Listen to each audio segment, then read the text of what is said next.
Hey, aparni wach mo. Nikukumbushe jambo. Kiki uone light maliel kane en mulika mwizi.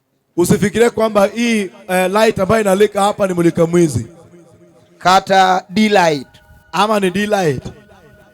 Gini green, gini dhie TV. Hii kitu inaenda kwenye TV. Style mineno gono. Na style ambayo unatazama nayo. Hivi bedo disappointed king kadoru cha TV okawuondi. Utashangaa jinsi unaonekana kwa TV. Nyasachielo kawuondi. Sikudanganyi. Style mineno gono. Jinsi unaangalia watu. Akwalo ni siri. Nimekuibia siri. King yoga wende na bro neno DJ Loss. Ukiangalia wimbo zangu zote utasikia DJ Loss. My DJ Loss. Huyu ndio DJ Loss. Check YouTube. Angalia YouTube. Kendo gigi dhie YouTube direct. Kuro nenane na mara racha ka kineno no gini to dhie internet nyaka chieng. Sasa wewe titazame zu jinsi unatazama hiki tunaenda internet hadi milele. Pamwe DJ Loss. Piga DJ Loss. Hallelujah. Hey!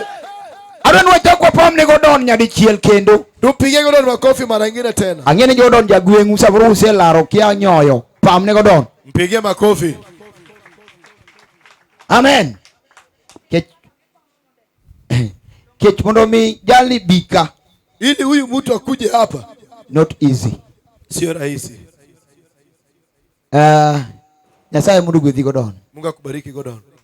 Kinachaka goiro kamano ne jo wama jo Maranatha. Nashukuru watu wetu wa Maranatha. And part and parcel of Maranatha Church. Mimi ni moja wa Maranatha kanisa. Timbadi malo kama kawacha dir. Inua mikono nikisema ukweli. Bro, Nyasaye mundu gwedhi. Injili dhi yal kaja yalo keta gia. Jayalo tengeneza tu gia. Amen. Amen. Bwana Yesu asifiwe. Amen. Ingina Hannington ni nowhere. Huyu Hannington alimba. Tonua lunga na Hannington. Ngini jomoko kia Hannington. Watu wajui Hannington. Wero ma samoro kinye ni ma Hannington. Aliimba wimbo ambaye saa zingine hujui huyu ndiye Hannington. Ma inga mwero ni owinjore. Watingi malo Yesu winjore. Kata Simba nyaka miduo. Ini ja piano minga kwa sawa kigewe timi wa waolo. Bwana Yesu asifiwe. Amen. Abe atem na gimoro. Mimi pia ni jaribu ingine. Atem kozo kikatem. Timbali malo ne Yesu. Panda alwadani. Timbali malo ne Yesu ratego. Tueni malo kuma ingine Yesu simba.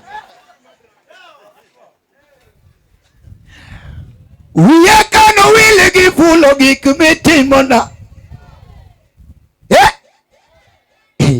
Ya. Obi.